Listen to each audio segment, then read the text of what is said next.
حقائق ہمارے سامنے رہنا چاہیے.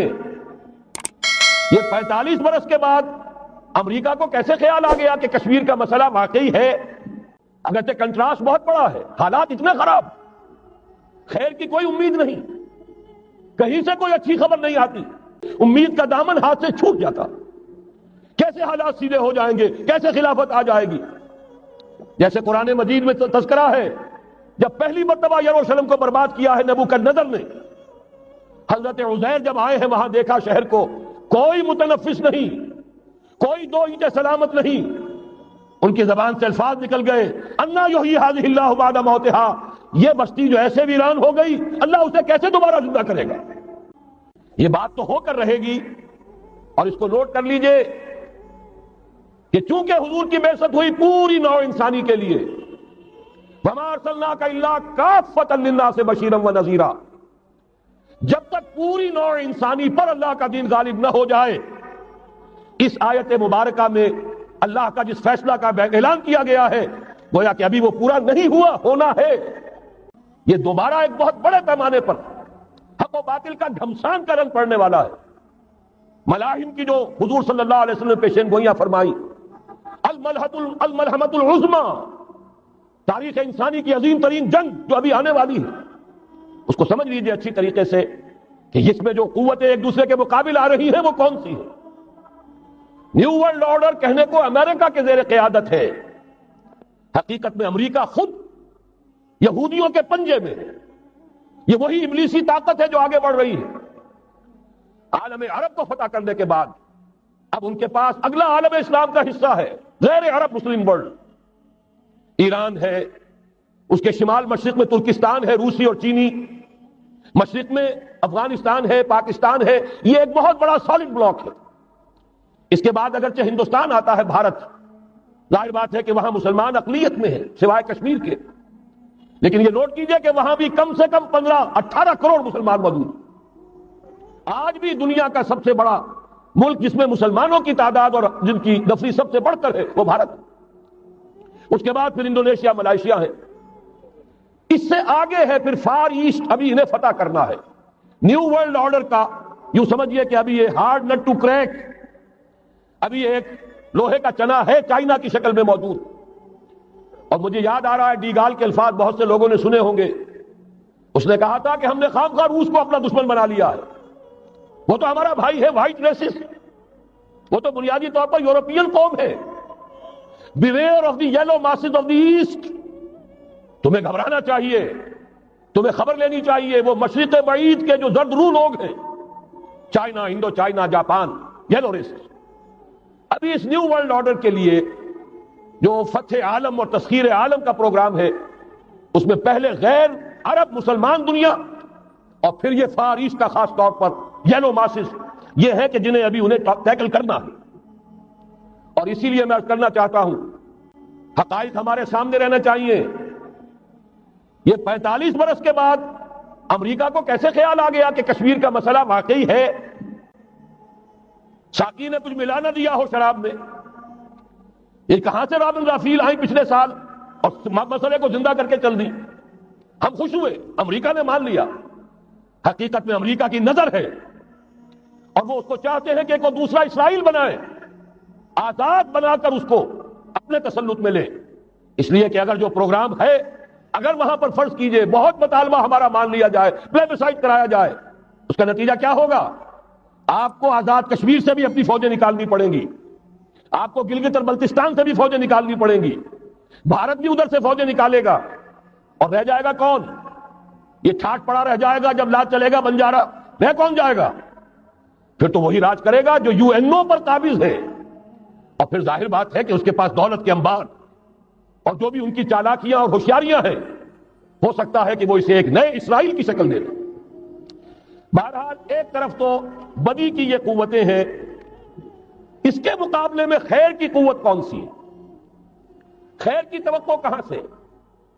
اس سے پہلے کہ میں اس موضوع پر آؤں، اب میں آپ کے سامنے وہ نوید خلافت جو میری آج کی گفتگو کا عنوان ہے، اگرچہ کنٹراسٹ بہت بڑا ہے، حالات اتنے خراب، خیر کی کوئی امید نہیں، کہیں سے کوئی اچھی خبر نہیں آتی. اللہ نے تو اپنے رسول صلی اللہ علیہ وسلم کو بھیجا ہی اس لیے ہے اس قطعی فیصلے کے ساتھ بھیجا ہے۔ الہدا، کتاب ہدایت، ہدایت کاملہ قرآن مجید دے کر، دین حق، نظام عدل، عدل و قسط، نظام عدل اجتماعی، سچا دین، سچا نظام دے کر بھیجا تاکہ غالب کرے اسے کل کے کل دین پر، پورے نظام زندگی پر، وَلَوْ كَرِهَ الْمُشْرِكُونَ، چاہے یہ مشرکوں کو کتنا ہی ناگوار ہو۔ اسی لیے کہا تھا اقبال نے، وقت فرصت ہے کہاں، کام ابھی باقی ہے، نور توحید کا اتمام ابھی باقی ہے، کل روئے ارضی پر، کل عالم انسانیت پر اللہ کا دین غالب ہو کر رہے۔ اس کی پھر نوید جو اور سورہ نور میں آئی ہے، اگر آپ کے پاس یہ ہے موجود 4 ورقہ نکال لیجئے، متن کو دیکھیے۔ خلافت کا وعدہ، حدیث مبارک ہے حضرت نعمان بن بشیر، یہ آیت جو ہے یہ سورہ نور کی ہے، وعد اللہ الذین آمنوا منکم وعملوا الصالحات، مسلمانوں تم میں سے جو لوگ ایمان اور عمل صالح کا حق ادا کر دیں گے، دعا کیجئے اللہم ربنا اجعلنا منہم، اللہ ہمیں اس کی توفیق دے، اللہم وفقنا لہذا، اللہ ہمیں اس کی توفیق عطا فرما۔ لیکن اگر تم یہ کر دو گے تو اللہ کے 3 وعدے ہیں، لَيَسْتَخْلِفَنَّهُمْ فِي الْأَرْضِ كَمَا اسْتَخْلَفَ الَّذِينَ مِن قَبْلِهِمْ، انہیں زمین میں خلافت عطا کرے گا لازماً، جیسے کہ ان سے پہلوں کو عطا کی تھی۔ یاد کر لیجئے وہ آیت سورہ صاد کی، یا داؤد انا جعلناک خلیفۃ فی الارض، جیسے حضرت داؤد حضرت سلیمان کو خلافت اور حکومت عطا کی، ایسے ہی مسلمانوں تمہیں عطا کرے۔ وَلَا يُمَكِّنَنَّ لَهُمْ دِينَهُمُ الَّذِي ارْتَضَىٰ لَهُمْ، اور ان کا وہ دین اسلام جو اللہ نے ان کے لیے پسند کر لیا ہے، اسے تمکن، غلبہ عطا کرے گا۔ وَلَا يُبَدِّلَنَّهُم مِّن بَعْدِ خَوْفِهِمْ أَمْنًا، اور وہ بدل دے گا خوف کی حالت کو امن کی حالت سے۔ یہ 3 وعدے اصل میں ایک ہی ہیں۔ مسلمانوں کو خلافت عطا ہو جائے، ظاہر بات ہے دین کا غلبہ ہوگا، دین کا غلبہ ہو گیا، مسلمانوں کی حکومت ہو گئی، مسلمانوں کے لیے کوئی اندیشہ نہیں، خوف نہیں۔ اب نوٹ کیجئے تاریخی اعتبار سے جو اب وہ خیر کی بات چلنی شروع ہوئی، یہ آیت نازل ہوئی ہے سن 5 کے اواخر میں یا سن 6 کے شروع میں، چونکہ صحابہ کرام دونوں شرطیں پوری کر چکے غزوہ احزاب میں، اپنے صبر اور مثابرت، اپنی استقامت، اپنی قربانی، اس کا پورا پورا ثبوت دے چکے، جبکہ وہ رجلیہ یہ شعر پڑھ رہے تھے، نحن الذین بایعوا محمدا علی الجہاد ما بقینا ابدا، ہم وہ لوگ ہیں جنہوں نے محمد سے صلی اللہ علیہ وسلم جہاد کی بیعت کی ہے، اب یہ جاری رہے گا جب تک جان میں جان ہے۔ لہذا شرطیں چونکہ پوری ہو چکی، لہذا اللہ کی طرف سے اس کی جزا، اس کا بدلہ، وعدہ شروع ہو گیا پورا ہونا۔ سن 6 میں صلح حدیبیہ ہو گئی، انا فتحنا لک فتحا مبینا، سن 7 میں خیبر فتح ہو گیا، 8 میں مکہ فتح ہو گیا، 9 میں پورے عرب کی صفائی کر دی گئی، موپنگ اپ آپریشن، فَإِذَا انْسَلَخَ الْأَشْهُرُ الْحُرُمُ فَاقْتُلُوا الْمُشْرِكِينَ حَيْثُ وَجَدتُّمُوهُمْ، گویا کہ پورے جزیرہ نما عرب پر وہ نظام قائم ہو گیا، اللہ کی حکومت اور اس کے نیک بندوں کی خلافت۔ اس کے بعد کل 24 برس میں یہ نظام کہاں سے کہاں پہنچا، ترکستان کے علاقے سے لے کر اور شمالی افریقہ کا اکثر و بیشتر علاقہ شامل، یہاں اب اللہ کا نور جگمگا رہا ہے، توحید کا ڈنکا بج رہا ہے۔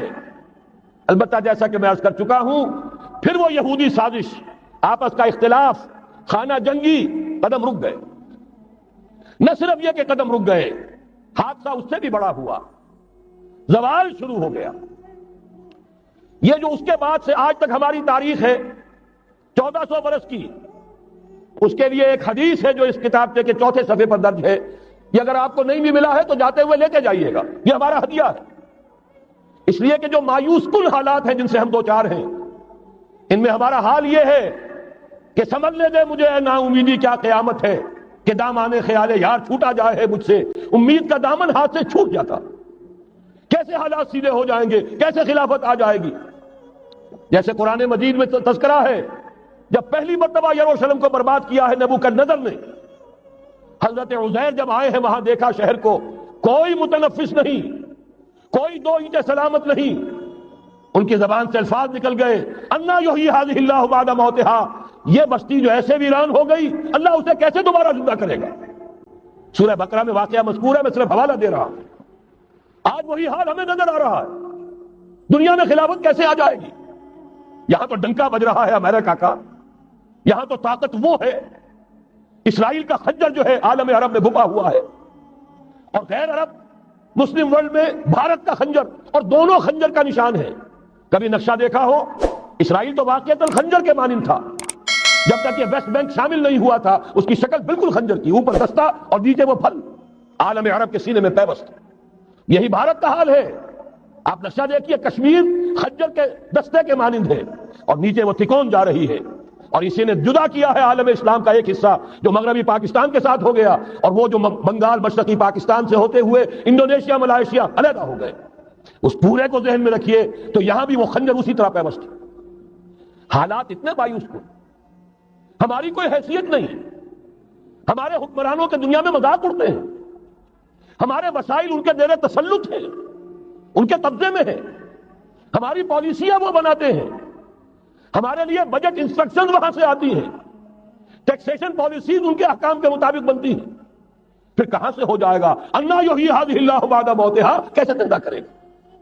میں اس کے لیے آپ کو یہ حدیث سے سنانا چاہتا ہوں تاکہ وہ یقین پیدا ہو. ایمان بالغیب جو پہلی شرط ہے قرآن مجید کی ہدایت سے استفادے کی. الف لام میم ذالک الکتاب لا ریب فیہ ھدی للمتقین الذین یؤمنون بالغیب. نبی نے خبر دی صلی اللہ علیہ وسلم، اور آپ نے اپنی تاریخ، اپنی امت کی کل تاریخ کے 5 ادوار گنا دیے. حضرت نعمان ابن بشیر کی حدیث مسند احمد ابن حنبل میں، تکون النبوۃ فیکم ما شاء اللہ ان تکون. مسلمانوں تمہارے مابین نبوت قائم رہے گی، موجود رہے گی، یعنی میں بنفس نفیس تمہارے مابین رہوں گا جب تک اللہ چاہے گا. ثم یرفع اللہ اذا شاء یرفعها، پھر جب اللہ چاہے گا نبوت کو اٹھا لے گا، یعنی میرا انتقال ہو جائے گا. دوسرے دور کی خبر دی، ثم تکون خلافۃ علی منہاج النبوۃ، پھر ایک دور آئے گا خلافت کا عین نبوت کے نقش قدم پر، کوئی فرق نہیں ہوگا. وہی نظام جو میں نے قائم کیا ہے جوں کا تو قائم رہے گا، میرے نقش قدم پر وہ خلافت ہوگی. فرمایا وہ بھی رہے گا جب تک اللہ چاہے گا، پھر وہ بھی ختم ہو جائے گا. پھر فرمایا تیسرا دور آئے گا، ثم تکون ملکا عاضا، ظالم ملوکیت، بادشاہی، محل بنیں گے، ٹھاٹ جمیں گے، ظلم کا سکہ رواں ہوگا، ناجائز قتل ہوں گے. حجاج ابن یوسف کے ہاتھوں سینکڑوں تابعی محمد ابن قاسم بلا کر شہید کر دیے گئے، ورنہ اسی وقت پورا یہ جزیرہ نما ہند جو ہے، انڈین پیننسولا، اس وقت پورا کا پورا مسلمان ہو جاتا. لیکن ملوکیت کو کبھی یہ برداشت نہیں ہوتا کہ کوئی شخص پبلک کے اندر مقبول ہونا شروع ہو جائے، پاپولر ہونا شروع ہو جائے. ان کے اقتدار کے لیے خطرہ ہو سکتا ہے. اسی دور ملوکیت میں واقعہ کربلا ہوا، حسین ابن علی رضی اللہ تعالی عنہما شہید ہوئے. اسی ظالمانہ حکومت کے دور میں واقعہ حرہ ہوا، مدینے کی بے حرمتی ہوئی 3 دن تک. اسی کے دور میں حضرت عبداللہ ابن زبیر رضی اللہ تعالی عنہما شہید ہوئے. میں اب کیا کیا گنواؤں. حضور نے جب فرمایا ثم تکون ملکا عاضا، کاٹ کھانے والی ملوکیت، یہ اسی کی شرح ہے. فرمایا یہ دور بھی رہے گا جب تک اللہ چاہے گا، پھر جب اللہ چاہے گا اسے بھی اٹھا لے گا. پھر چوتھا دور آئے گا، ثم تکون ملکا جبریا، پھر بادشاہی ہوگی غلامی کے ساتھ. میں نہیں کہہ سکتا اس وقت صحابہ نے اس کا مطلب کیا سمجھا ہوگا، اب چونکہ یہ دور ہمارے سامنے سے گزر چکا ہے، بلکہ ایک اعتبار سے ہم اسی دور میں سانس لے رہے ہیں. لہذا بات سمجھ میں آ رہی ہے کہ وہ ملوکیت چاہے ظالم تھی، بادشاہ مسلمان تو تھے، کلمہ گو تو تھے، ان میں بہت اچھے اچھے بھی ہوئے ہیں. تاریخ انسانی میں مسلمانوں کے جیسے عمدہ مثالیں ہیں عمدہ بادشاہوں کی، شاید تاریخ کے اندر کوئی اور مثالیں پیش نہ کی جا سکی. لیکن یہ کہ اس کے بعد جو دور آیا، کہیں ہم تاج برطانیہ کے غلام بن گئے، ملکہ برطانیہ، شاہ برطانیہ، ہز میجسٹیز گورنمنٹ، ہر میجسٹیز گورنمنٹ، کہیں فرانس کے، کہیں اٹلی کے، کہیں ہالینڈ کے، کہیں اور کسی کے، فرانس کے. اس طرح سے پورا عالم اسلام جو ہے کولونیل دور کے اندر غلامی کے دور میں چلا گیا. یہ چوتھا دور تھا. لیکن یہاں تھوڑا سا توقف کر لیجئے، یہ چوتھا دور ایک درجے میں ختم ہو گیا ہے. کہتے ہیں دنیا والے کولونیل دور ختم ہو گیا، حقیقت میں ختم نہیں ہوا. براہ راست حکمرانی ختم ہوئی ہے، انڈائریکٹ رول جاری ہے. ریموٹ کنٹرول کے ذریعے سے وہی حکومت کر رہے ہیں، بٹن وہیں سے دبتے ہیں. ہم جا کر جھولیاں انہی کے سامنے پسارتے ہیں، انہی سے کبھی سرمایہ کاری کی بھیک مانگتے ہیں، کبھی قرضوں کی بھیک مانگتے ہیں.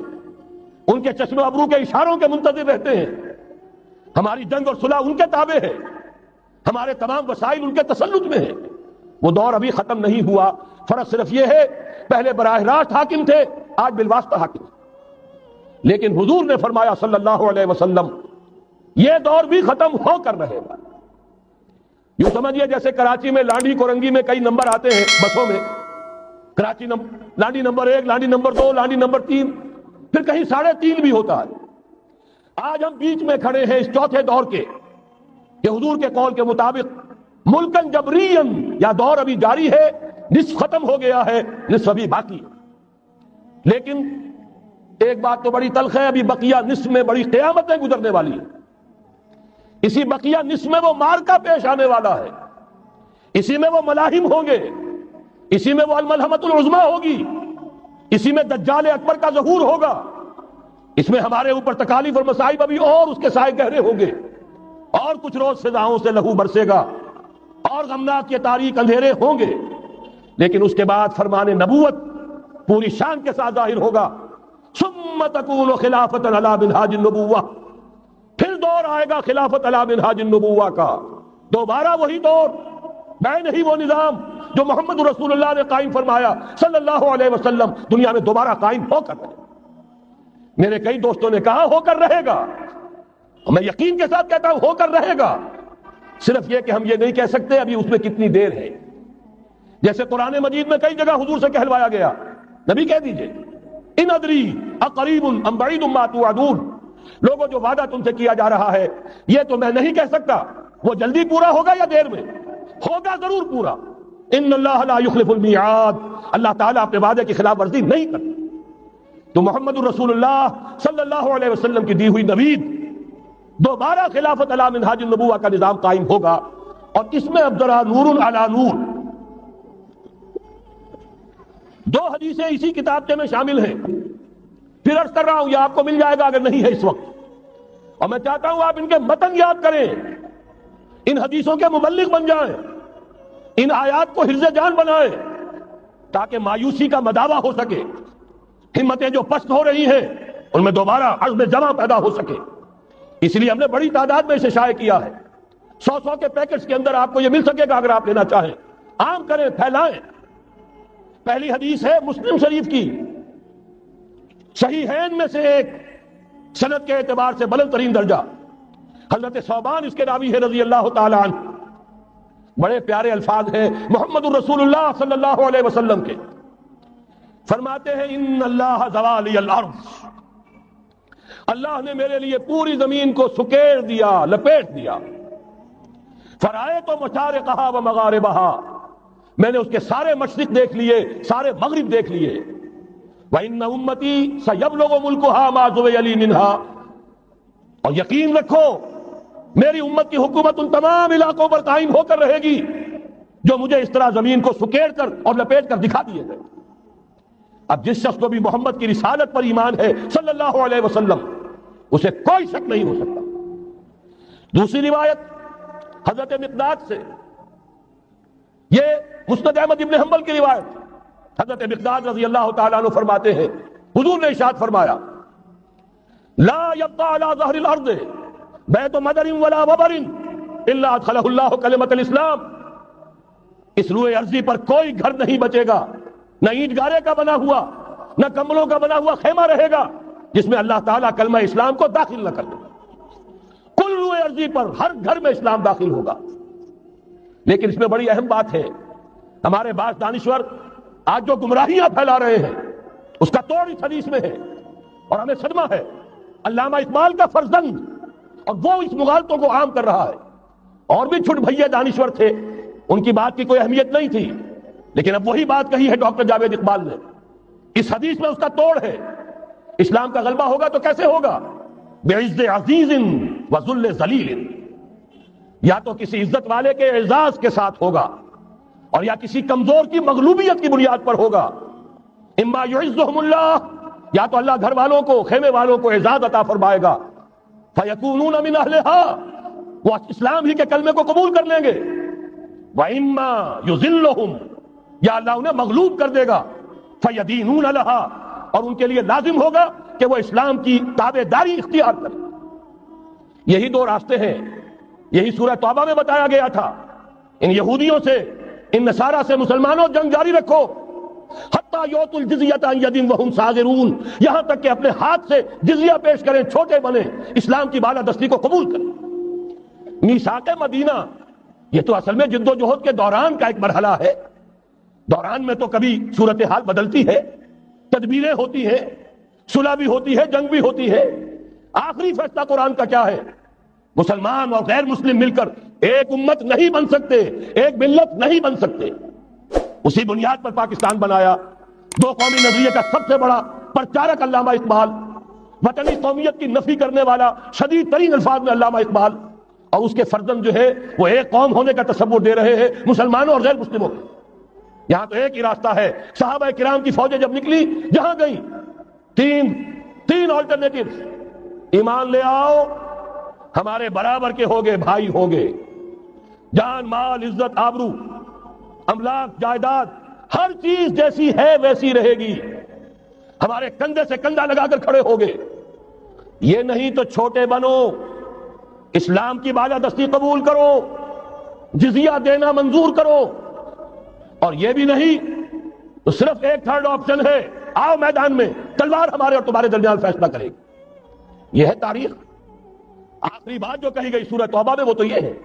میثاق مدینہ تو ایک درمیان کی ایک تدبیر ہے، معاہدات ہوتے ہیں۔ معاہدات تو مشرکین عرب سے ہوئے، جس کی کامل تنسیخ کی براءۃ من اللہ ورسولہ الی الذین عاہدتم من المشرکین۔ سارے معاہدات آج ختم کیے جا رہے ہیں، اعلان عام کیا جا رہا ہے، کوئی معاہدہ نہیں ہے۔ باطل دوئی پسند ہے، حق لا شریک ہے، شرکت میں آنا ہے، حق و باطل نہ کر قبول۔ علامہ اقبال تو یہ کہہ رہے ہیں۔ بہرحال ذہن میں رکھیے، حضرت مقداد کی اس حدیث نے بہت بڑا عقدہ حل کیا ہے۔ اسی لیے جب حضور سے یہ الفاظ سنے حضرت مقداد نے تو کہتے ہیں فقلت، میں نے اپنے دل میں یہ کہا، وَيَكُونَ الدِّينُ كُلُّهُ لِلَّهِ، یہ جو سورہ انفال میں الفاظ آئے ہیں، دین پورا کا پورا اللہ کے لیے ہو جائے گا، یہ تبھی ہوگا جبکہ کل روئے ارضی پر کوئی گھر نہ بچے، کوئی خیمہ نہ رہے جو یا تو اس کے گھر والے اور خیمے والے اسلام لے آئیں یا اسلام کی تابع داری قبول کر دیں، تب کے لیے تیار ہوں، تب ہوگا۔ اسی کو اقبال نے کہا تھا جواب شکوہ میں، وقت فرصت ہے کہاں، کام ابھی باقی ہے، نور توحید کا اتمام ابھی باقی۔ لیکن یہ جو حدیثیں میں نے آپ کو سنائی ہے، علامہ اقبال نے در حقیقت انہی کا نقشہ کھینچا ہے۔ آسماں ہوگا سحر کے نور سے آئینہ پوش، اور ظلمت رات کی سیما پا ہو جائے گی، پھر دلوں کو یاد آ جائے گا پیغام سجود، پھر جبھی خاک حرم سے آشنا ہو جائے گی۔ آنکھ جو کچھ دیکھتی ہے لب پہ آ سکتا نہیں، محو حیرت ہوں کہ دنیا کیا سے کیا ہو جائے گی۔ شب گریزہ ہوگی آخر جلوہ خورشید سے، یہ چمن معمور ہوگا نغمہ توحید سے۔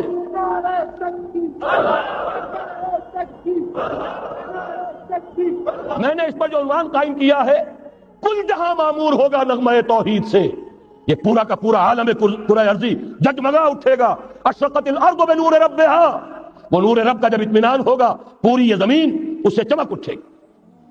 یہ ہے وہ پیشین گوئیاں۔ اب میں آپ کو بتانا چاہتا ہوں کہاں سے ہوگا۔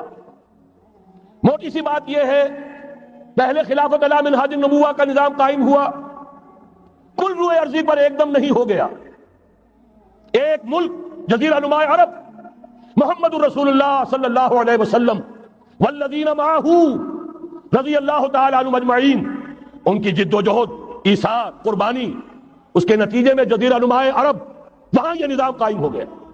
پھر پھیلا، پھر توسیع ہوئی۔ 3 لشکر نکلے تھے، مشرق مغرب شمال۔ شمال میں اوشیائے کوچک ترکی کا علاقہ، مشرق میں خراسان تک، مشرق میں یہ ماوراء النہر تک، مغرب میں بحر اوقیانوس تک۔ دشت و دشت ہیں، دریا بھی نہ چھوڑے ہم نے، بحر ظلمات میں دوڑا دیے گھوڑے ہم نے۔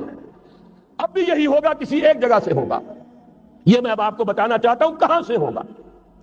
پہلے اس کے جو شواہد ہیں وہ سمجھ لیجئے، پھر حدیثیں میں سامنے لاؤں گا۔ میں نے عرض کیا تھا کہ مغرب سے یہ سیلاب نیو ورلڈ آرڈر کا چلا، جو کہ در حقیقت یہودیوں کا مالیاتی نظام ہے۔ اس مالیاتی شکنجے میں انہوں نے یورپ امریکہ کو جکڑا ہوا ہے۔ اس کے بعد ان کی فتوحات کا دائرہ عالم عرب ان کے شکنجے میں آ چکا۔ ابھی آپ نے خبریں پڑھی ہوں گی، اب تو ہزاروں فنڈامنٹل سعودی عرب میں گرفتار ہو رہے ہیں۔ علماء گرفتار ہو رہے ہیں. یہ ساری حکومتیں جو امریکہ کے ایجنٹوں پر مشتمل ہیں، در حقیقت یہی سب سے پہلے اپنے ہاں کے جو مسلمان ہیں جنہیں یہ کہتے ہیں کہ یہ فنڈامنٹلسٹ ہیں، سب سے پہلے تشدد ان کی طرف سے ہوگا. بہرحال اب اس سے آگے ہے عالم اسلام کا وہ حصہ جس میں میں اور آپ بھی ہیں. یہ غیر عرب عالم اسلام، ایران سے شروع ہو کر پھر افغانستان جو حضور کے زمانے میں خراسان کہلاتا تھا، یہ پورا افغانستان، کچھ تھوڑا سا حصہ ایران کا، کچھ تھوڑا سا حصہ روسی ترکستان کا، کچھ حصہ پاکستان کا، یہ سب حضور کے زمانے میں خراسان کہلاتا تھا. اس کے ضمن میں جان لیجئے اب یہ نیوکلیس بننے والا ہے، یہاں سے خلافت کا آغاز ہو کر رہے گا.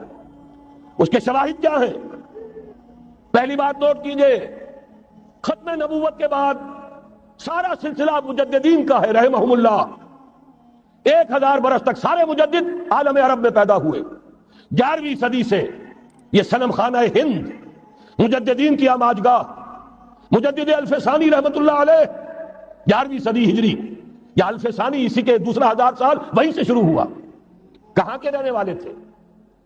12ویں صدی کے مجدد اعظم شاہ ولی اللہ دہلوی، 13ویں صدی میں سید احمد بریلوی اور ان کے ساتھی شہید شاہ اسماعیل شہید، 14ویں صدی میں شیخ الہند اسیر مالٹا، انگریز سے ٹکرا جانے والا.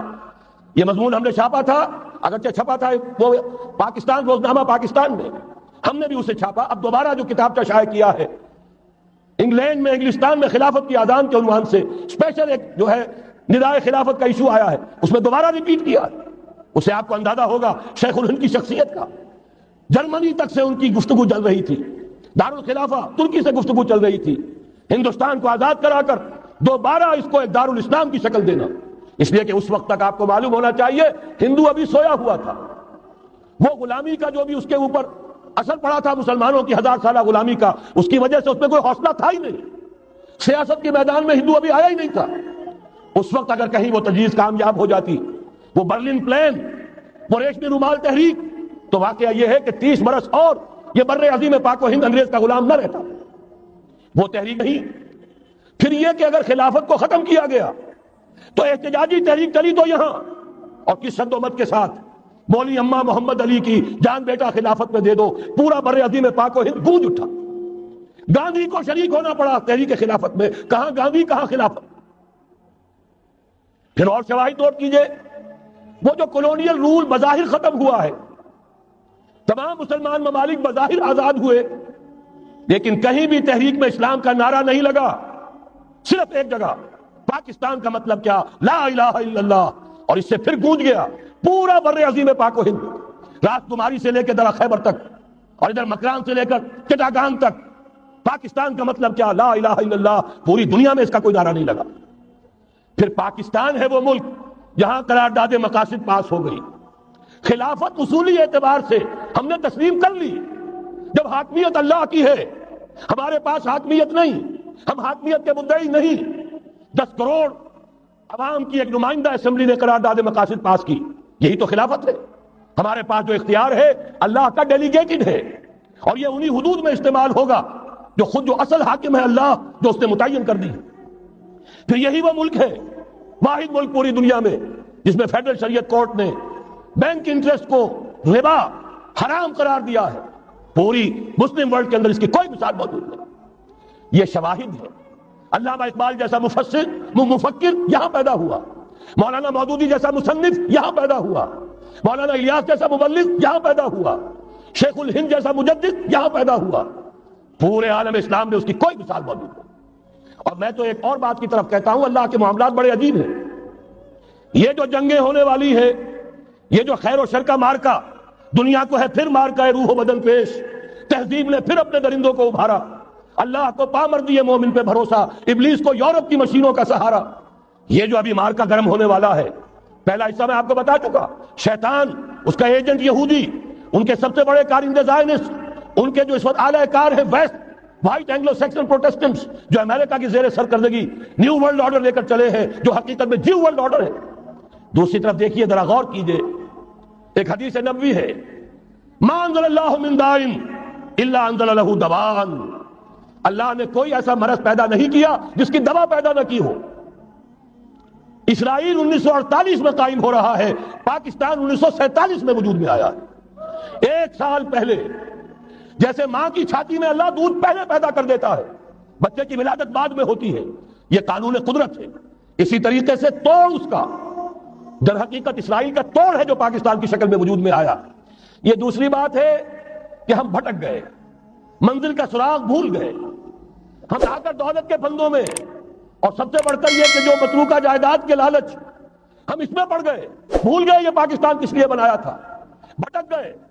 بہرحال میں ان شواہد کی بنا پر یہ یقین رکھتا ہوں پورا ترکش بیلٹ سلسلہ مجددیہ نقشبندیہ کے ساتھ، یہ پورا سلسلہ افغانستان سے چلیے ترکستان سے چل کر ترکی تک، پورا یہ جو نان عرب ورلڈ ہے، نان عرب مسلم ورلڈ، وہ سلسلہ مجددیہ حضرت احمد سرہندی رحمۃ اللہ علیہ، گردن نہ جھکی جس کے جہانگیر کے آگے، جس کے نفس گرم سے گرمی احرار، یہ انہی کا سلسلہ ہے جو پورے ٹرکش بیلٹ میں آپ کو نظر آئے گا۔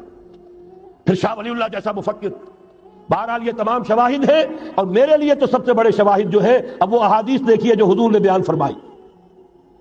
جب یہ مارکا گرم ہوگا، ایک حدیث ہے، حضور فرماتے ہیں، ابن ماجہ کی روایت ہے حضرت عبداللہ ابن حارث رضی اللہ تعالی عنہ سے، یخرج ناس من المشرق یؤتون للمہدی یعنی سلطان ہی۔ جب اس عالم عرب میں، دیکھیے ایک بات میں عرض کر چکا ہوں، بڑی تلخ بات ہے، عالم عرب ہمارا بہتر حصہ ہے، افضل حصہ ہے، ان کو اللہ نے فضیلت ہم سے بہت زیادہ دی ہے۔ سب سے بڑی فضیلت کہ محمد خود صلی اللہ علیہ وسلم عرب تھے، یہ رتبہ بلند ملا جس کو مل گیا۔ پھر مستقل فضیلت، اللہ کا کلام ان کی زبان میں موجود ہے، مادری زبان۔ لہذا اگر انہوں نے کوتاہی کی، انہوں نے پیٹھ دکھائی، بہت بڑے مجرم ہیں، اس میں کوئی شک نہیں۔ اور یہی وجہ ہے یہ سارے ملاحب وہی ہونے ہیں، ایسی ایسی بھاری جنگیں، حضور فرماتے ہیں اتنے لوگ ہلاک ہوں گے کہ پرندہ اڑتا چلا جائے گا، اترنے کی جگہ نہیں ملے گی، لاشیں ہی لاشیں ہوں، یہ شکل ہونے والی ہے۔ اور میں تو چونکہ ایک مضمون اور کتابچے کی شکل میں بھی شائع ہو چکا ہے، جس میں کہ حضور کی اس حدیث کے حوالے سے میری امت پر بھی وہ سب کچھ وارد ہوگا جو سابقہ امت پر ہوا، اسی کے حوالے سے عرض کر چکا ہوں۔ اگر اس صدی میں ہولوکاسٹ میں 60 لاکھ یہودی مارا گیا ہے، کوئی اسی کا دوبارہ چربا جو ہے امت مسلمہ پر بھی آنے والا ہے۔ لیکن اس کے بعد پھر ان کے لیے فوجیں جائیں گی مشرق سے، وہاں جو امام ہوں گے، جو بھی ان کو لیڈ کر رہے ہوں گے، حضرت مہدی۔ یہ تصور ذہن میں رکھیے، ہمارے مابین اور عیسائیوں کے مابین حضرت مسیح کی ذات مشترک، اگرچہ ان کا یہ عقیدہ ہے کہ وہ سولی دیے گئے، فوت ہو گئے، معاذ اللہ ثم معاذ اللہ، پھر زندہ ہو کر آسمان پر گئے، پھر آئیں گے۔ ہم کہتے ہیں نہیں، وہ سولی دیے ہی نہیں گئے، وہ زندہ آسمان پر اٹھائے گئے، واپس آئیں گے۔ گویا کہ بہت حد تک اشتراک ہے، لیکن ایک اختلاف بھی ہے۔ اسی طرح حضرت مہدی کے بارے میں شیعہ اور سنی تصورات میں اتفاق بھی ہے، اختلاف بھی ہے۔ یقیناً امت مسلمہ، امت عرب، مجھے تو اقبال کا وہ شعر یاد آتا ہے، خون اسرائیل آ جاتا ہے آخر جوش میں، توڑ دیتا ہے کوئی موسیٰ طلسم سامری، تو کیا خون اسماعیل جوش میں نہیں آئے گا؟ حضرت اسماعیل کی نسل میں حضور، اور حضور کی صاحبزادی حضرت فاطمہ رضی اللہ تعالی عنہا، حضور نے فرمایا میری اس بیٹی کی نسل میں اللہ تعالیٰ ایک شخص کو اٹھائے گا جو اس وقت مسلمانوں کی قیادت کرے گا۔ یہ چیز ہمارے اور اہل تشیع کے مابین مشترک، فرق یہ ہے وہ سمجھتے ہیں کہ ان کے 12ویں امام کہ جو آج سے 1200 برس قبل روپوش ہو گئے تھے وہ ظاہر ہوں گے، ہمارے نزدیک نہیں، وہ پیدا ہوں گے، نو مولود ہوں گے، عام انسانوں کی طرح آئیں گے، وہ ہوں گے نسل فاطمہ میں سے رضی اللہ تعالی عنہا، اور وہ اس وقت عربوں کی قیادت کریں گے۔ خون اسماعیل آ جائے گا آخر جوش میں، اور کوئی حضرت مہدی وہ آئیں گے اور اٹھیں گے اور قیادت کریں گے، دجال سے مقابلہ کریں گے اور اس ملاحم کے اندر قیادت فرمائیں گے، لیکن ان کی مدد کے لیے مشرق سے فوجیں آئیں گی۔ گویا کہ پہلے مشرقی کسی ملک میں یہ نظام قائم ہو چکا ہوگا، کوئی ایسی طاقت وجود میں آ چکی ہوگی کہ جب وہاں بھٹی دہکے گی تو وہاں کے مسلمانوں کی امداد مشرقی ممالک سے جائے گی۔ اور ایک دوسری حدیث میں، یہ تو ترمذی کی روایت ہے، کتب حدیث میں تیسرے نمبر پر کتاب یہی ہے، صحیح بخاری، صحیح مسلم، پھر یہ جامع ترمذی، اس میں حضرت ابو ہریرہ سے روایت ہے، یخرج من خراسان رایات سود۔ خراسان میں بتا چکا ہوں حضور کے زمانے کا خراسان، افغانستان، کچھ حصہ پاکستان کا، کچھ روسی ترکستان کی آزاد ریاستیں جو ابھی ہوئی ہیں، تھوڑا سا حصہ ایران کا، یہ خراسان بزرگ، دی اولڈ گریٹر خراسان، یہاں سے فوجیں چلیں گی، سیاہ علم برآمد ہوں گے اور کوئی طاقت انہیں روک نہ سکے گی۔ ان کا منہ پھیر نہ سکے گی، یہاں تک کہ وہ ایلیا حضور کے زمانے میں یروشلم کا نام تھا، یہاں تک کہ ایلیا میں جا کر نسب ہو جائے۔ گویا کہ یہ جو ہمارے ہاتھ سے نکلا ہے قبضے سے، پہلے بھی عربوں کے ہاتھوں سے نکلا تھا، بیت المقدس، یروشلم، عرب واپس نہیں لے سکے تھے۔ کرد خون صلاح الدین ایوبی اس نے واپس لیا، عربوں میں دم نہیں رہا تھا، عیاشیوں کی وجہ سے کھوکھلے ہو چکے تھے۔ میں تجھ کو بتاتا ہوں تقدیر امم کیا ہے، شمشیر و ثنا اول، طاؤس و رباب آخر۔ یہی وجہ ہے کہ تقریباً 20 صدی کے بعد ان کی حکومت ختم۔ آشمارا حق بود در خون بارت بر زمین بر زوال ملک مستعصم امیر المومنین۔ یہ ہوا کہ نہیں ہوا؟ جبکہ آئے ہیں تاتاری ہورڈز، اور جنہوں نے کہ آخری خلیفہ بنو عباس اسے محل میں سے نکالا، ایک کھال کے اندر لپیٹ کر اور اپنے گھوڑوں کے سونوں تلے کچل دیا۔ عرب معزول کر دیے گئے تھے، لیکن اب دوبارہ عربوں کو جب سہارا ملا ہے، لیکن اب بھی انہوں نے کہیں اسلام قائم نہیں کیا۔ کوئی روس کا غلام رہا، کوئی امریکہ کا غلام رہا، کسی نے اس کا ساتھ دیا، کسی نے اس کا ساتھ دیا۔ تہذیب ہے تو مغربی، تمدن ہے تو مغربی، وضع میں تم ہو نصارہ تو تمدن میں ہنود۔ یہ مسلمان ہیں جنہیں دیکھ کے شرمائے یہود۔ یہی معاملہ جب ان کا ہوا تو اب اللہ تعالیٰ کی طرف سے ان کے اوپر وہ عذاب کی بھٹی گرم ہونے والی، لیکن اس کے بعد پھر یہاں سے جائیں گے وہ جو ان کی مدد کریں گے، اور یہ ایلیا کو واپس لینے والے یہ مشرق سے چلنے والے لشکر ہوں گے۔ یہ 2 حدیثیں ابھی سن لیجئے، اور تیسری حدیث یہ ہے، حضور نے فرمایا، یہ سنن نسائی کی روایت ہے، قال رسول اللہ صلی اللہ علیہ وسلم عصابتان من امتی احفظهم اللہ من النار احرزهم اللہ من النار۔ میری امت کے 2 لشکر ایسے ہوں گے جنہیں اللہ نے آگ سے نجات دے دی ہے، پہلے ہی سے ڈکلیئرڈ ہے۔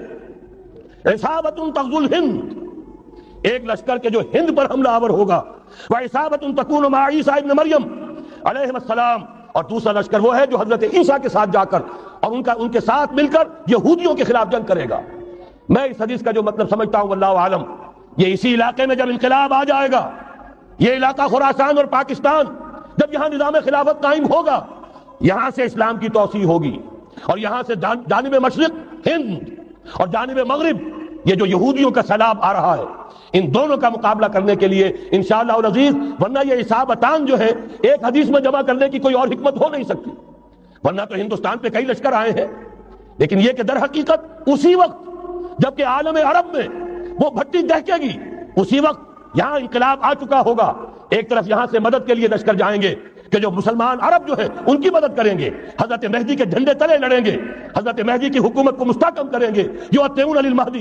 دوسری طرف وہ ہندوستان کی طرف پیش قدمی کریں گے، اور یہیں سے جیسے اس وقت سیلاب نکلا تھا جزیرہ نما عرب سے، ایک داہنی طرف ایک بائیں طرف، ایران، افغانستان، ترکستان، ادھر مصر، لیبیا، الجزائر، مراکش، موریتانیہ، اسی طریقے سے انشاءاللہ اسی علاقے سے اس کا آغاز ہوگا اور بات آگے بڑھے گی۔ تو اثر حاصل کیا ہے؟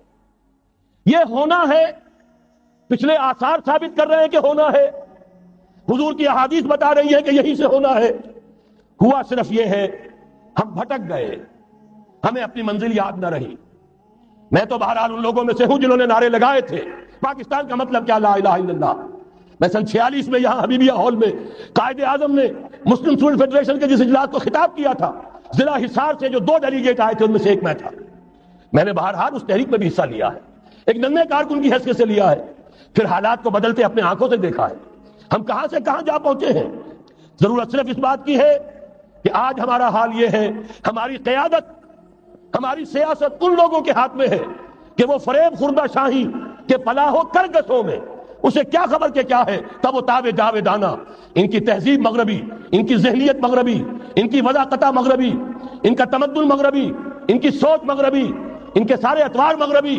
لہذا در حقیقت ایک تو یہ کہ ان سے چھٹکارا پانا، اور دوسرے یہ کہ در حقیقت مغرب کی تمام طاقتوں کو للکارنے کے لیے اس قوم کے اندر سے جذبہ ایمان، جذبہ جہاد کو برآمد کرنا، یہ 2 کام ہیں جو کرنے ہیں۔ اور اگر ہم یہ کر لیں گے، جیسا کہ میں نے آیت آپ کو سنائی تھی، اللہ کا کوئی وعدہ غیر مشروط نہیں، ایمان اور عمل صالح، ایمان اور جہاد، یہ وعدے پورے کرو گے تو اللہ کا وعدہ بھی پورا ہوگا۔ لیکن ظاہر بات ہے جیسے یہودیوں نے یورپ کو فتح کیا، اور آج وہ مغرب یہودیوں ہی کے زیر اثر ہمیں فتح کرنے پر تلا ہوا ہے۔ آج نوٹ کیجئے، جس طرح 3 اطراف سے یہودیوں نے حملہ کیا یورپ پر، میں اس کا تذکرہ کر چکا ہوں، آج ہم پر بھی اسی طرح کا 3 pronged اٹیک ہے۔ نمبر 1، ایٹمی دانت نہ نکلنے پائیں اس قوم کے، رول بیک کرانے کے لیے خاموش ڈپلومیسی، اس کے ہتھ کنڈے، کہیں ان میں طاقت نہ ہو جائے، کہیں یہ چیلنج کرنے کی پوزیشن میں نہ آ جائیں، اپنے پاس ایٹمک ہتھیاروں کے انبار ہوں، لیکن کسی مسلمان ملک کے پاس آ گیا تو وہ اسلامک بم بن جائے گا۔ اگر وہ اسرائیل کے پاس ہے کوئی حرج نہیں، لیکن پاکستان کے پاس کسی صورت میں اسلحہ نہیں ہونا چاہیے۔ کمزور رکھو، ہمارے دستے نگر رہے، ہماری ہی مرضی پر، ہمارے چشم ابرو کے اشارے پر حرکت کریں۔ نمبر 2، اباحیت، بے حیائی، عریانی، فحاشی، اس کا سیلاب، اور سب سے بڑھ کر خاندانی نظام کو برباد کرنے کے لیے یہ بہبود آبادی کا پروگرام۔ اور دیکھیے جادو وہ جو سر چڑھ کر بولے، مسلمانوں کے ہاتھوں کرا رہے ہیں۔ قاہرہ میں کانفرنس کرائی ہے ایک مسلمان ملک میں، اور یہ کہ اس کو آرگنائز کرنے والی ایک پاکستانی مسلمان عورت۔ یہ ہے در حقیقت کہ وہ لوگ اگر کرنا بھی چاہتے ہیں تو اس کا الزام بھی براہ راست اپنے اوپر نہیں، بلکہ یہ کہ خود کوئی مسلمان ہو تو یہ کام کرے۔ اب جو سیلاب آئے گا جس کے لیے مدد بھی دی جا رہی ہے، اس سے ہمارے سارے بندے حیا ٹوٹ کر رہ جائیں گے، خاندانی نظام گرم برم ہو کر رہ جائے گا۔ جو ابھی تک اللہ کا شکر ہے کہ ہمارے ملک کے اندر انٹیکٹ ہے کچھ اوپر کا طبقہ جو بالکل ہی مغربی تہذیب میں رنگا گیا ہے، ورنہ ہمارے ہاں خاندان کا نظام ابھی انٹیکٹ ہے۔ لیکن یہ کہ یہ سیلاب بھی بڑی شدت سے آ رہا ہے، یہ چیزیں بیک وقت کیوں ہو رہی ہیں؟ اور تیسرا اور سب سے زیادہ سٹل وار، سب سے زیادہ یوں سمجھیے کہ جو لطیف، جو کہ ایک طرح کا احسان جتایا جا رہا ہے، ڈالروں کی اب یلغار۔ اب یہاں پر امریکی سرمایہ، ڈالر چاہے مشرق سے آئے چاہے مغرب سے آئے، وہ یہودیوں کا اعلی کار ہے۔ آپ نے اگر $1 نوٹ کا اگر کبھی نقشہ دیکھا ہو، اس کے اوپر جو سگنیا بنا ہوا ہے، جو نشان ہے، وہ کیا ہے؟ پیرامڈ، احرام مصر۔ یہ کن کے لیے اہمیت رکھتے ہیں؟ ہزارہا یہودیوں کا خون اور ان کی ہڈیاں ان پیرامڈز کے تلے دبی ہوئی۔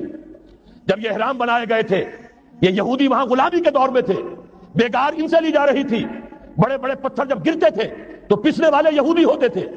یہ ان کی اپنی جیسے ہولوکاسٹ، جیسے انہوں نے اس کو اپنا سمبل بنایا ہوا ہے، اسی طریقے سے پیرامڈ، مصر کا پیرامڈ، یہ گویا کہ ان کے اس زوال کا ایک نشان ہے۔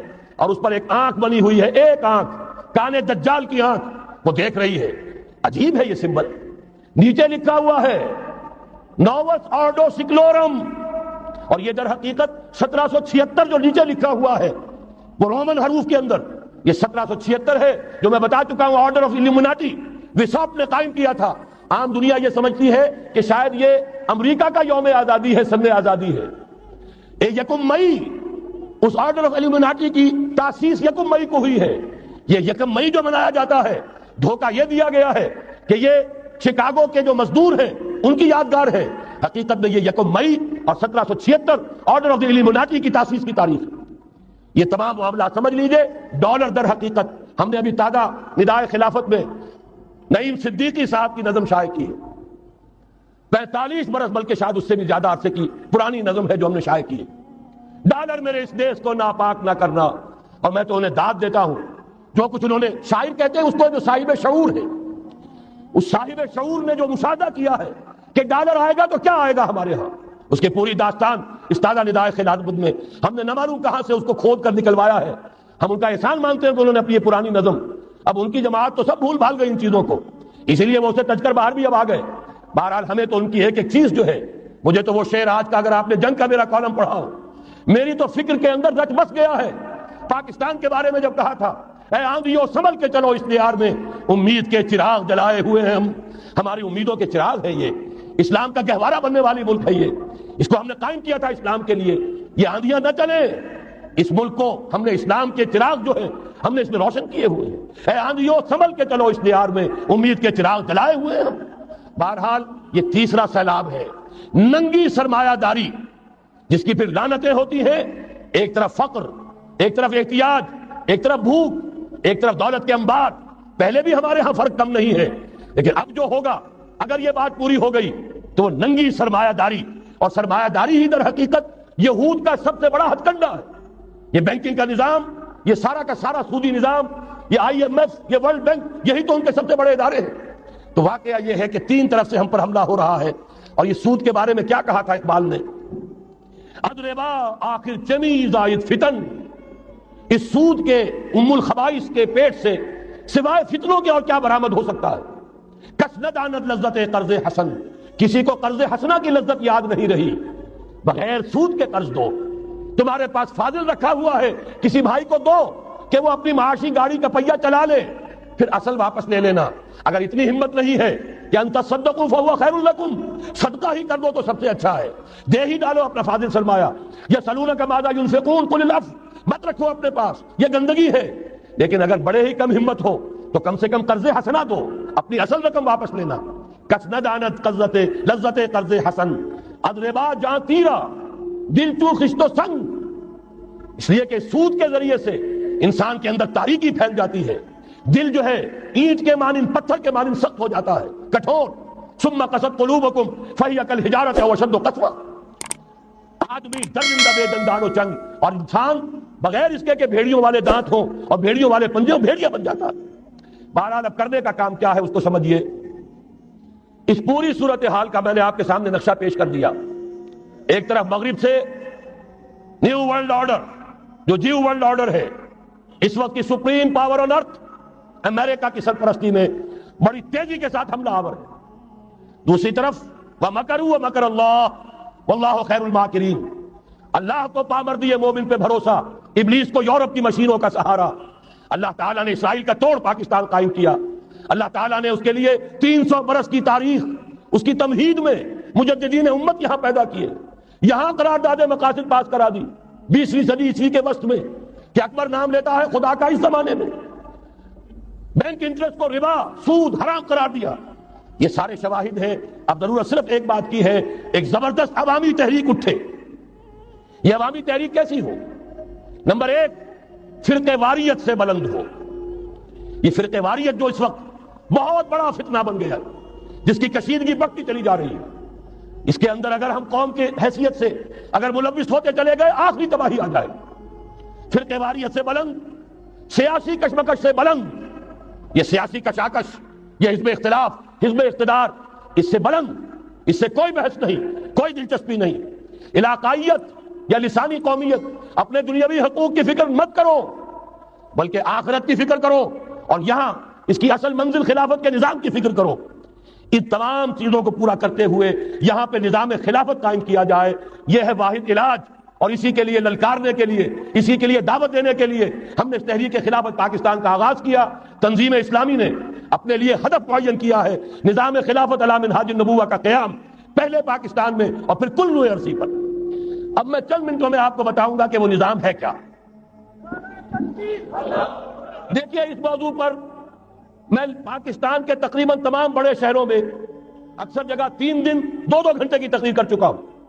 سیاسی نظام کیا ہے، معاشی نظام کیا ہے، سماجی نظام کیا ہے، خلافت اب قائم ہوگی تو بہرحال 1400 برس قبل کی خلافت اور آج کی خلافت، وقت کے دریا میں بہت سا پانی گزر گیا ہے، اصول وہی کے ہوں گے، فنڈامنٹل وہی کے ہوں گے، تفصیلی خاکہ بنے گا اس زمانے کے تقاضوں کے مطابق۔ تو میرے وہ تقریریں ویڈیو کی شکل میں، آڈیو کی شکل میں، اردو میں، انگریزی میں، شکاگو میں 20 گھنٹے کا پروگرام پچھلے سال ریکارڈ کرا کے آیا۔ اللہ کا فضل ہے کہ وہ پھیل رہا ہے معاملہ۔ اب مغرب میں اذان خلافت بلند ہو رہی ہے، اس کا تذکرہ میں بعد میں کروں گا۔ بہرحال وہ تو تفصیلی بات ہے، یہاں میں چند منٹوں میں صرف الجبرا کے اصولوں کی طرح چند باتیں بتا رہا ہوں۔ جو بھی آپ کا آج نظام ہے، 3 شرطیں پوری کر دیجئے وہ خلافت بن جائے گا، سیاسی اور دستوری اعتبار سے۔ نمبر 1، حاکمیت اللہ کی، اور اللہ کا شکر ہے یہ ہم کر چکے، اللہ جزائے خیر دے جنہوں نے محنت کی تھی، اللہ جزائے خیر دے جنہوں نے وہ تحریک اٹھائی تھی مطالبہ دستور اسلامی، اور پھر جنہوں نے مدد کی تھی، اللہ تعالیٰ انہیں جزائے خیر دے۔ بہرحال وہ اب ہمارے دستور کا حصہ ہے، حاکمیت اللہ۔ البتہ اگلا قدم ہم آج تک نہیں اٹھا سکے، اس حاکمیت کا ظہور کیسے ہوگا؟ آپ کے دستور میں یہ طے کر دیا جائے، کتاب و سنت ہر شے سے بالا تر ہے، دستور سے بھی بالا، عدالتی قوانین سے بالا، پارلیمنٹ سے بالا، سینٹ سے بالا، صدر سے بالا، سپریم کورٹ سے بالا، ہائی کورٹ سے بالا، ہر شے سے بالا کتاب و سنت۔ جب تک یہ نہیں ہوتا، قرارداد مقاصد کی حیثیت ایسی ہے کہ جیسے آپ سینما ہال کے اوپر آگے جو ہے قرآن مجید کا کوئی کتبہ لگا دیں، اس کے سوا کچھ نہیں۔ یہ بھی غنیمت ہے کہ قرارداد مقاصد پاس ہوئی، اصل شرط یہ ہے کتاب و سنت کی ٹوٹل بالادستی۔ اور یہ بڑی کڑوی گولی ہے، عوامی تحریک جب تک نہیں چلے گی، لوگ جب تک اپنی خون کی ندیاں نہیں بہا دیں گے، یہ کڑوی گولی حلق سے اترنے والی نہیں۔ یہ آئی جے آئی کی حکومت میں نہیں اتری، اسلام کے نام پر اقتدار میں آئے، اسلام کے نام پر آئی ایس آئی نے آئی جے آئی بنوائی، اسلام کے نام پر انہیں ووٹ ملے، 2/3 کی اکثریت ملی، اس کے باوجود شریعت کی بالادستی کا ایکٹ، شریعت کی بالادستی کی دستور کے اندر ترمیم پاس نہیں کرائی گئی۔ معلوم ہوا اوپر زبردست کا ٹھینگا ہے، امریکہ کے سب پرستار ہیں، سب ڈرتے ہیں، سب کے لیے سب کو نظر آتا ہے بالآخر جو ہے اسی کے پاس جانا ہوگا، چاہے وہ نواز شریف ہو اور چاہے وہ بے نظیر ہو۔ ایک کھلم کھلا ہے، اور اب تو میں کہتا ہوں نواز شریف بھی کھلم کھلا ہے۔ آج کے اس دور میں انہوں نے اسلام کا نام کبھی نہیں لیا، اس سے تو بالکل تائب، بس صرف فرق یہ رہ گیا ہے بے نظیر کھلم کھلا بھی مذاق اڑا لیتی ہے اسلامی صداؤں کا، اسلامی قوانین کا، یہ اس پر ذرا خاموش ہے۔ لیکن یہ کہ اپنی تحریک میں ہمارے بہت سے جو سیاسی قائدین ہیں مسلمانوں کے، کتنے بیانات آپ نے پڑھے ہوں گے، ذرا اسلام کا نام لے دے ہم ساتھ ہو جائیں گے۔ مولانا سمیع الحق صاحب کا بیان آیا، ذرا اسلام کی بات کرے تو ہمارے اور بہت سے علماء اور ہمارے طارق صاحب جو ہے انہوں نے بھی کہا کہ میں ہم ساتھ آ جائیں گے۔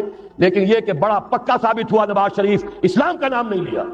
یہ بات جان لیجئے، یہ اس کے بغیر، قربانی کے بغیر اصل یہی منزل ہے، اصل کٹھن یہی ہے۔ یہ کتاب و سنت کی بالادستی، اس کو قبول کرنا، اختیار کرنا، یہ بغیر عوامی تحریک کے، بغیر قربانیوں کے ممکن نہیں ہوگا۔ بہرحال دوسری بات یہ، اور تیسری بات، کسی غیر مسلم کو نظام خلافت میں قانون سازی میں شریک نہیں کیا جا سکتا۔ جس قانون کی بنیاد کتاب و سنت، جو نہ کتاب کو مانے نہ سنت کو مانے، اس کا اس ملک کی قانون ساز اسمبلی میں جانے کا مطلب کیا ہے؟ ان کی علیحدہ اسمبلیاں ہوں، ان کے جو حقوق ہیں مائنورٹیز کی حیثیت سے ان کی گارنٹی دی جائے، ان کی جان، مال، عزت، آبرو کا پورا تحفظ، ان کی پوری مذہبی آزادی، ان کی عبادت گاہوں کی پوری ضمانت، ان کی حفاظت کی، ان کا پرسنل لا ہو، سب کچھ ہوگا۔ قانون سازی میں غیر مسلم شریک نہیں ہو سکتا، نظام خلافت کی اعلیٰ ترین سطح کی پالیسی بنانے میں غیر مسلم شریک نہیں ہو سکتا۔ یہ معاملات ہمیں، یہ کڑوی گولیاں ہیں، لیکن صرف 3 گولیاں ہضم کر لیجئے، یہ نظام خلافت کا نظام بن جائے گا۔ البتہ چوتھی بات اور عرض کر دوں، وہ کہتا ہوں بہتر ہے کہ اس پارلیمانی نظام کی لعنت جو انگریزوں کی وراثت کے طور پر ہمیں ملی ہے، اسے چھوڑ کر صدارتی نظام اختیار کیا جائے۔ وہ صدارتی نظام جو نظام خلافت سے قریب تر ہے، انہوں نے ہم سے لیا ہے۔ اقبال نے کہا ہے، ہر کجا بینی جہان رنگ و بو، زاں کے از خاکش برو یا دارزو، یا نور مصطفیٰ اورا بہاس، یا ہنوز اندر تلاش مصطفیٰ۔ اگر کوئی اچھائی ان کے پاس ہے، وہ نور مصطفیٰ سے مانگی ہوئی ہے۔ یہ خلافت کے نظام کا چربہ ہے۔ ایک شخص کو منتخب کرو، اب اسے اختیار دو، اس کے ہاتھ کھلے رکھو، اسے کام کرنے دو۔ ہاں، امپیچمنٹ کا نظام ہو، غلط ہو تو اسے سیدھا کرنے کا نظام ہو۔ اس کے لیے آپ امپیچمنٹ کا نظام آج کی جو امریکہ کی حکومت ہے اس میں بھی ہے، اور کیسا ہے کہ ذرا سا اندیشہ ہوا تھا اور نکسن صاحب جو ہے بھاگ کھڑے ہوئے تھے۔ تو میرے نزدیک صدارتی نظام اور چھوٹے صوبے، یہ بڑے بڑے صوبوں کی ضرورت نہیں ہے، چھوٹے صوبے ہوں، لوگوں کو سہولتیں ہوں، ہر علاقے کے لوگوں کو معلوم ہو کہ ہمارے معاملات ہمارے اپنے ہاتھ میں ہیں، ان کے اندر کوئی احساس جو ہے محرومی کا پیدا نہ ہونے پائے۔ اس لیے کہ وہی چیز ہے جو سیاہی گھول دیتی ہے۔ کون سیاہی گھول رہا ہے؟ وقت کے بہتے دریا میں یہ ساری سیاہیاں جو سندھ میں گھل رہی ہیں، بلوچستان میں گھل رہی ہیں، سرائکی کے علاقے میں گھل رہی ہیں، ان سب کا علاج ہے چھوٹے صوبے بناؤ۔ لیکن یہ چیزیں خلافت کی شرائط میں سے نہیں ہیں۔ بہتر بات ہے، دنیاوی اعتبار سے بہتر بات ہے، انتظامی اعتبار سے بہتر بات ہے۔ باقی اصل شرائط 3: اللہ کی حاکمیت کا اقرار جو قرارداد مقاصد میں بالفعل ہے، کتاب و سنت کی ٹوٹل بالادستی، سپریم کورٹ کو اختیار دیجئے، وہاں جا کر کوئی بھی شہری پاکستان کا، کوئی بھی عالم دین اگر ثابت کر دے فلاں قانون، فلاں ہدایت، فلاں انسٹرکشن، فلاں کوئی حکم جو دیا گیا ہے کتاب و سنت کے منافی ہے، فوراً کل عدم ہوگا۔ اور تیسری بات، غیر مسلم پروٹیکٹڈ مائنورٹی ہوں گے، ان کی جان، مال، عزت، آبرو کی حفاظت ہوگی، لیکن یہ کہ وہ برابر کے قانون سازی کے حق میں شریک نہیں ہو سکتے، اس لیے کہ یہاں کتاب و سنت منبع ہے قانون کا جس کو وہ تسلیم نہیں کرتے۔ اسی طرح یہ معاشی نظام، موجودہ سرمایہ دارانہ نظام، بہت بڑی لعنت، بہت بڑی لعنت، بہت بڑی لعنت۔ لیکن جیسے آپ کو معلوم ہے آج ہی ابو جہل کہہ دے لا الہ الا اللہ محمد رسول اللہ، مسلمان بن جاتا؟ کلمہ تو ایک ہی تھا نا۔ ابو طالب کے پاس جب وفد گیا تھا رؤسائے قریش کا، اور انہوں نے کہا تھا کہ اپنے بھتیجے کو روک لو ورنہ اب ہم جو تمہاری بھی رعایت اب نہیں کریں گے، میدان جنگ میں آ جاؤ۔